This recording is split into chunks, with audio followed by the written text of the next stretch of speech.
An elderly woman in a MAGA hat finds herself in grave danger during a terrifying home invasion. But just when all hope seems lost, a young Barron Trump risks everything to save her life. What happens next will leave you speechless and inspire millions. The neighborhood was a quiet, tree-lined suburb, with rows of cozy homes that spoke of simpler times. Neatly trimmed lawns and picket fences framed the street, giving it an air of calm and familiarity. Neighbors exchanged polite nods but rarely lingered for conversation. Among them was Mrs. Eleanor Hart, an elderly widow whose small, charming house sat at the end of the block. Her vibrant red MAGA hat was as much a part of her as the memories she clung to of her late husband. It was a symbol of pride, resilience, and the independence she held onto fiercely, even as age made solitude her closest companion. Barron Trump had come to the neighborhood for a brief stay, drawn to its serenity. He was thoughtful and reserved, content to observe rather than insert himself into the lives of those around him. Walking through the neighborhood, he often noticed Mrs. Hart sitting on her porch, her hat tilted slightly in the breeze, a quiet sentinel of her world.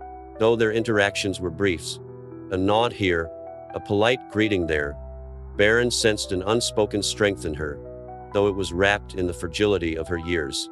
Lately, however, something about Mrs. Hart's demeanor seemed to have shifted. Barron couldn't help but notice the way she double-checked her locks as evening fell, her movements quick and deliberate. Shadows stretched longer near her home, and he once thought he caught a glimpse of figures lingering just beyond the streetlights. There was an unease settling over the neighborhood, a faint tension that whispered of something brewing just beneath the surface. Barron, ever observant, felt the need to stay alert, even if he couldn't yet explain why. Barron's days in the neighborhood followed a quiet, predictable rhythm. Mornings were spent on walks through the peaceful streets, observing the serene beauty of the tree-lined sidewalks and neatly trimmed lawns. He liked the calm of this place, its steady pace a contrast to the whirlwind of attention and expectations that often followed his family. His interactions were minimal but always respectful. A polite nod to passing neighbors or a friendly smile when crossing paths with someone tending their garden. Though reserved, Barron carried an empathetic nature, always noticing the little details that often went unseen by others. One detail he couldn't ignore was Mrs. Eleanor Hart. Her house stood at the far end of the street, small and unassuming, with flower beds that hinted at the care she once poured into them. She was a figure of quiet dignity, often sitting on her porch in the late afternoons, her vibrant red MAGA hat perched firmly on her head. Barron found her intriguing, not for the hat itself, but for the way she carried herself. There was a certain pride in her posture, a resilience that spoke of years lived with purpose and strength. Their interactions were brief, a wave or a simple good afternoon, but Barron could sense the loneliness that lingered beneath her composed exterior. He noticed the way she sat for hours, her gaze distant as though lost in memories. Her hat, he later learned from another neighbor, was a gift from her late husband, a token of his unwavering beliefs and a symbol of the bond they shared. Though she faced occasional judgment for wearing it, Mrs. Hart never wavered, treating the hat as a testament to her independence and her husband's legacy. As the days passed, Barron's concern for Mrs. Hart grew. She seemed more withdrawn lately, her routines changing in subtle but noticeable ways. He saw her checking and rechecking her locks as evening approached, her movements hurried and almost anxious. The lights in her home, once warm and inviting, now seemed to flicker on earlier, as if she were retreating from something unseen. Barron's instincts told him something wasn't right, but he couldn't quite put his finger on it. Late one evening, as Barron returned from a quiet stroll, he spotted movement near Mrs. Hart's house. At first, he thought it was nothing more than the sway of tree branches in the wind. But as he looked closer, his heart sank. Two figures, clad in dark clothing and wearing masks, were sneaking around the side of her house. Their movements were deliberate, their intentions clear. Barron froze, his mind racing as he tried to process what he was seeing. He watched as one of the figures crouched near a window, gesturing for the other to follow. The faint sound of glass cracking reached his ears, and a surge of fear gripped him. Mrs. Hart was inside, alone, vulnerable. The thought of her facing these intruders was unbearable. Barron's hands trembled as he pulled out his phone and dialed 911. His voice was low but urgent as he explained the situation to the operator, his eyes never leaving the house. "There are two masked men trying to break into my neighbor's house," he whispered. "She's an elderly woman, and I think she's alone. Please send help quickly."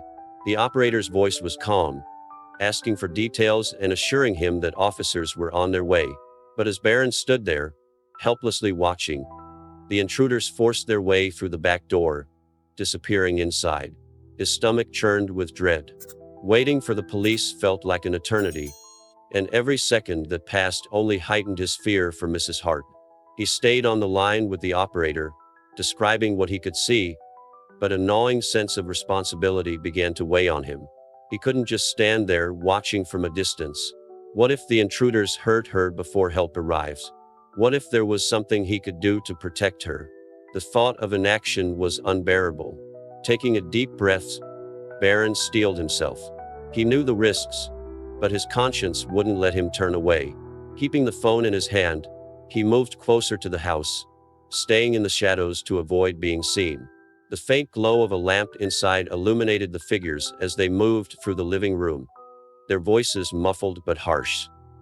He caught a glimpse of Mrs. Hart sitting rigidly in her chair, her hands gripping the armrests, her fear palpable even from a distance. "Stay calm, Barron," he whispered to himself, his pulse pounding in his ears. He updated the operator in hushed tones, describing the scene and the intruder's movements. But even as he spoke, he knew the police wouldn't arrive in time. Mrs. Hart needed him now. He crept around the side of the house, searching for a way in. The back door had been left ajar, the splintered wood around the lock a stark reminder of the danger waiting inside. Barron hesitated for only a moment before stepping through, his every sense on high alert. He could hear the men shouting at Mrs. Hart, their demands growing louder as they ransacked her home. The sound of drawers being yanked open and objects crashing to the floor filled the air. Barron's hands tightened into fists as he moved deeper into the house, staying out of sight. The fear was overwhelming, but so was the determination driving him forward. He couldn't let anything happen to Mrs. Hart, not while he was there. The thought of her, alone and defenseless, gave him the courage to act, even as the weight of the situation bore down on him. As he positioned himself near the living room doorway, Barron took another deep breath, his mind racing with possibilities. He had no plan, no weapons, only his instincts and the hope that he could buy enough time for help to arrive. Mrs. Hart's trembling figure came into view, her iconic red hat still perched on her head, a beacon of her strength even in the face of fear. Barron's resolve hardened. He wasn't going to let her down. The quiet tension inside Mrs. Hart's home was nearly unbearable as Barron crept through the back door, each step careful to avoid making a sound. His breath came in shallow, controlled bursts as he listened to the chaos unfolding in the living room. The intruders were loud and aggressive, their voices sharp as they barked orders at Mrs. Hart. "Where's the safe, old lady?" one of them growled. I don't have a safe," Mrs. Hart stammered, her voice trembling but steady enough to show she was trying to hold her ground. "Don't lie to us," the second intruder snapped, slamming a drawer shut with enough force to rattle the nearby shelves. Barron peeked around the corner, his heart sinking as he saw Mrs. Hart sitting in her chair, her hands clutching the arms tightly. One of the robbers loomed over her, his gloved hand gesturing threateningly, while the other rifled through her belongings, tossing papers, photo frames, and trinkets onto the floor. It was a chaotic scene, and Barron's instinct screamed for him to act. But how? He was just a teenager with no weapons, no plan, only the determination to protect someone who needed him. Still clutching his phone, Barron whispered an update to the 911 operator. "They're threatening her. One of them is going through her stuff and the other is yelling at her. Please hurry." The operator's voice was calm but firm. "Stay hidden and don't engage them. Officers are en route." But waiting felt impossible. Each second dragged on like an eternity, and Barron knew he had to do something to buy Mrs. Hart more time. Looking around, He spotted a small bookshelf nearby. Its contents were neatly arranged, a testament to Mrs. Hart's meticulous care for her home. With a deep breath, Barron pushed against the shelf, tipping it slightly until a stack of books toppled over, hitting the floor with a loud thud. "What was that?" one of the intruders shouted, spinning around. "Go check it out," the other barked. Barron ducked behind a corner as one of the men stalked toward the noise, his footsteps heavy and deliberate. The distraction had worked, but it left him dangerously close to being discovered. He pressed himself against the wall, holding his breath as the intruder passed by, muttering curses under his breath. The other robber, still in the living room, turned back to Mrs. Hart. "Don't move," he ordered, his voice dripping with menace. From his hiding spot, Barron scanned the room, his eyes landing on a broom propped against the wall. It wasn't much, but it was something. He grabbed it quietly, gripping it tightly as he inched closer to the living room. He could hear his own pulse pounding in his ears, but he forced himself to stay focused. He tapped the broom handle against the wall, just loud enough to draw attention. The robber in the living room froze, his head snapping toward the noise. "What the hell is going on in here?"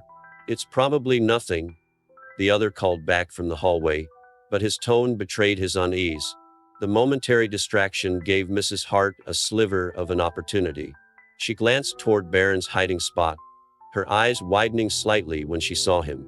It was a fleeting look, but it carried a message. She knew he was there, and she wasn't going to let the intruders win. With a shaky but determined movement, Mrs. Hart reached for a small lamp on the side table. Her fingers closed around its base, and she nodded subtly in Barron's direction. He understood immediately. She was going to make her move, and he needed to be ready. The robber in the hallway returned to the living room just as Mrs. Hart swung the lamp, aiming for the man closest to her. The blow wasn't enough to knock him down, but it startled him, causing him to stumble backward. "You little," he snarled, turning toward her, but Barron stepped into the open before he could act. "Leave her alone," Barron shouted, gripping the broomstick like a weapon. The robbers froze, their surprise quickly turning into amusement. "What are you gonna do, kid?" one of them sneered. "Sweep us away?" Barron's hands tightened around the handle, his fear melting into determination.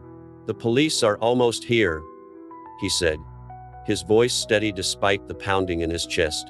"You're not going to hurt her." One of the men advanced toward Barron, his expression darkening. "You're gonna regret this," he growled. Barron swung the broomstick, catching the man off guard and knocking him back a step. The other robber moved to grab Mrs. Hart, but she shoved the armchair into his path, throwing him off balance. The tension in the room reached its breaking point as sirens blared in the distance, their wailing a beacon of hope. The robbers exchanged panicked glances, realizing their time was up. "We need to go," one of them shouted, but before they could flee, the front door burst open. "Freeze! Hands where we can see them!" a police officer barked, his weapon drawn. The robbers hesitated for a split second before raising their hands in surrender. Officers quickly swarmed the house, securing the intruders and assessing the situation. Barron lowered the broomstick, his arms trembling as the adrenaline began to wear off. He turned to Mrs. Hart, who was still clutching the back of the armchair for support. Her face was pale, but her eyes were filled with gratitude and a spark of pride. "It's over," Barron said softly, offering her a small, reassuring smile. Mrs. Hart nodded, her voice trembling as she spoke. You saved me." The weight of her words settled over Barron, a mix of relief and disbelief washing over him. He had acted on instinct, driven by a sense of duty he hadn't fully understood until that moment. The danger was real, but so was the bond that had formed between them. A bond forged in courage and trust. The chaos inside Mrs. Hart's home finally broke as the police stormed in, their shouts cutting through the air like a lifeline. The intruders froze, their earlier bravado crumbling under the weight of the officers' presence. In a matter of moments, they were subdued and handcuffed, their attempts to flee thwarted. The scene shifted from tense confrontation to relief, though the lingering fear in the air remained palpable. Barron stood in the middle of the room, the makeshift weapon in his trembling hands lowered now. His body felt heavy, the adrenaline that had carried him through the ordeal ebbing away. He turned to Mrs. Hart, who was still standing behind the armchair, her small frame shaking as she watched the officers lead the robbers out the door. "You're safe now," Barron said softly, his voice steady despite the overwhelming emotion building inside him. Mrs. Hart's eyes, glistening with unshed tears, met his. For a moment, she seemed unable to move, as if the gravity of the night had rooted her in place. Then, with trembling hands, she stepped forward and reached for him. "Oh, Barron," she whispered, her voice breaking. "You saved my life." She wrapped her arms around him, holding him tightly, as though he were the only solid thing left in her world. Barron hesitated, surprised by the rawness of her gratitude, before gently returning the embrace. "I couldn't just stand by," he said. "I had to do something." When she finally let go, Mrs. Hart sank into her armchair, her hands gripping the sides as if to ground herself. Her breathing was uneven, and she dabbed at her cheeks with the edge of her sleeve. "You're so young," she said, her voice trembling. "I can't believe you risked yourself like that for me." Barron knelt beside her, his tone calm but firm. "You shouldn't have had to face that alone. I've been taught to stand up for what's right, no matter the cost." Mrs. Hart's lips quivered, and she looked down at the MAGA hat that had fallen onto the floor during the chaos. Picking it up carefully, she held it in her hands, her fingers brushing over the worn lettering. "This hat," she began, her voice distant, "is more than just a symbol of my beliefs. My husband gave it to me before he passed. He was a man of principles, someone who believed in doing the right thing, even when it was hard. This is why I wear it, even when people judge me for it. It reminds me of him, of his courage." Barron listened intently, his expression softening as she continued. "Tonight, you reminded me of him," she said, her voice barely above a whisper. "He would have been proud of you." Barron swallowed hard, the weight of her words sinking in. "I'm just glad I could help," he said. "You shouldn't have to feel alone or scared. Everyone deserves to feel safe in their own home." As the officers finished securing the scene, word of the incident began to spread through the neighborhood. Porch lights flickered on one by one, and curious neighbors stepped outside, their concern growing as the news traveled. It wasn't long before a small crowd gathered near Mrs. Hart's house, murmuring among themselves about the bravery of the young man who had risked everything to protect her. When Barron stepped outside, still shaken but steady, he was met with applause and words of gratitude from the neighbors. People he had barely spoken to now looked at him with newfound respect and admiration. "You're a hero, young man," one of them said. Another added, "Thank you for looking out for her. You did what so many of us should have done." The once quiet street buzzed with life, the community rallying together in a way it hadn't in years. Mrs. Hart stepped out onto her porch, leaning on Barron for support. The sight of her, safe and surrounded by people who cared, brought a wave of emotion to those gathered. Later that evening, after the police had left and the neighbors had returned to their homes, Mrs. Hart invited Barron inside. The house, though still in disarray, felt warmer now, as if the worst had passed. She disappeared into a back room for a moment before returning with a small wooden box in her hands. "This belonged to my husband," she said, her voice soft but steady. She opened the box to reveal a medal, its surface gleaming faintly in the light. "He earned this for his bravery during his service. It meant the world to him, and now, I want you to have it." Barron's eyes widened, and he shook his head. "Mrs. Hart, I can't take that. It's too important." But she placed the box in his hands, her gaze unwavering. "You've earned it, Barron. Tonight, you showed me that his spirit lives on in people like you. Please, take it as a reminder that bravery and kindness matter." Overwhelmed, Barron accepted the gift, his hands shaking slightly as he held the box. "Thank you," he said, his voice thick with emotion. "I'll treasure this." The bond between them, forged in the crucible of danger and trust, felt unbreakable. As Barron left her house that night, the streets felt different. The neighborhood, once marked by quiet detachment, now seemed alive with a sense of connection. Mrs. Hart's resilience and Barron's courage had inspired something greater, a reminder the community could still thrive, even in the face of fear and division. Barron walked home under the soft glow of the streetlights, the weight of the metal in his pocket and the warmth of Mrs. Hart's gratitude in his heart. He had acted on instinct, driven by a belief in doing what was right, and in doing so, he had helped rekindle a sense of unity in a place that needed it most. It wasn't just Mrs. Hart who had been changed that night.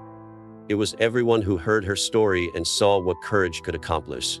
The night air was cool and quiet as Barron walked home, the events of the evening replaying vividly in his mind. The adrenaline had worn off, leaving him with a deep sense of exhaustion, but also an undeniable feeling of pride. He hadn't planned to be a hero.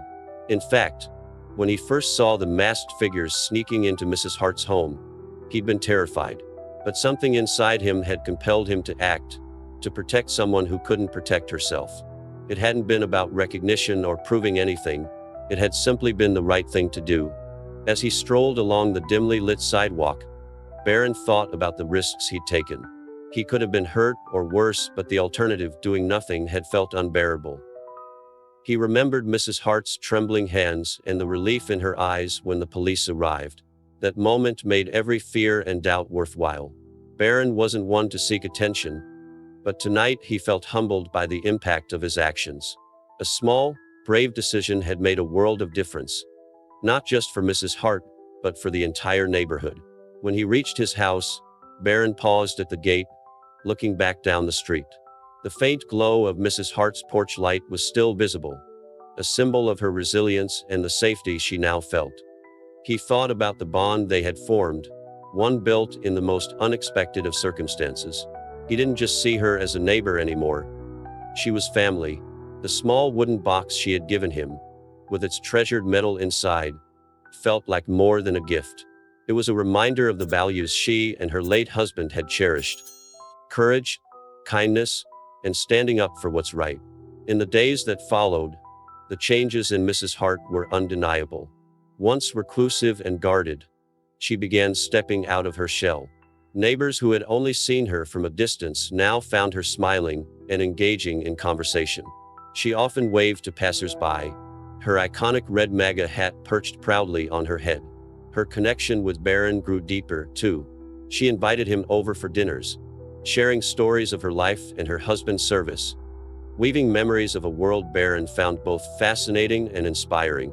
In turn, Barron shared pieces of his own life, finding in Mrs. Hart a source of wisdom and warmth he hadn't expected. The neighborhood itself began to transform as word of Barron's bravery spread. People who had once kept to themselves became more connected, more watchful of one another. Porch lights stayed on a little longer, and casual waves turned into friendly conversations. The story of Barron and Mrs. Hart became a touchstone for the community, a reminder of what it meant to look out for one another. It wasn't just about preventing crime. It was about fostering a sense of belonging and trust. Barron often noticed the subtle changes as he walked through the neighborhood. A father teaching his son to ride a bike on the street. An elderly couple chatting with a younger family about the best way to care for their garden. It was as though the courage he'd shown that night had reignited something that had been lost. An understanding that even small acts of kindness could ripple outward, touching lives in ways no one could predict. For Barron, the experience left a lasting mark. He carried the medal with him, not as a trophy but as a reminder of the strength it took to act in the face of fear. It wasn't about being fearless, it was about choosing to act despite the fear. He knew that Mrs. Hart's gratitude and the community's admiration weren't just for his actions, but for the message those actions sent. That standing up for others, no matter the cost, was always worth it. Mrs. Hart's presence in the neighborhood became a symbol of resilience, and her bond with Barron a story of hope. The two were often seen sitting on her porch, laughing over tea or discussing the latest neighborhood happenings. To anyone who passed by, it was clear they had found in each other a kind of family, one built on trust, respect, and the shared belief in doing what was right. As Barron reflected on all that had happened, he felt a profound sense of fulfillment. That night, he hadn't just saved Mrs. Hart. He had helped remind an entire neighborhood of the power of community and the importance of standing together. He knew he'd carry the lessons of that evening with him for the rest of his life, just as the neighborhood carried the memory of his courage. In a world that sometimes felt divided, one small act of bravery had brought people closer, proving that change often starts with a single step. In a world that often feels divided, stories like Barron and Mrs. Hart's remind us of the extraordinary power of courage and kindness. It wasn't a grand gesture or an elaborate plan that changed the course of that night. It was a simple decision to act, to protect someone who needed help. Barron's bravery in the face of danger, and Mrs. Hart's newfound connection to her community, show us that even the smallest actions can create ripples of change, touching lives in ways we can't always foresee. This story isn't just about heroism. It's about breaking barriers. Barron didn't hesitate because Mrs. Hart was different from him, or because others might have judged him for stepping in. He acted because he saw a person in need, and that's all that mattered. Their bond, forged in that moment of crisis, became a powerful example of how standing up for others transcends differences, bringing people closer together. The broader lesson here is one we can all take to heart. Our communities are strongest when we look out for one another.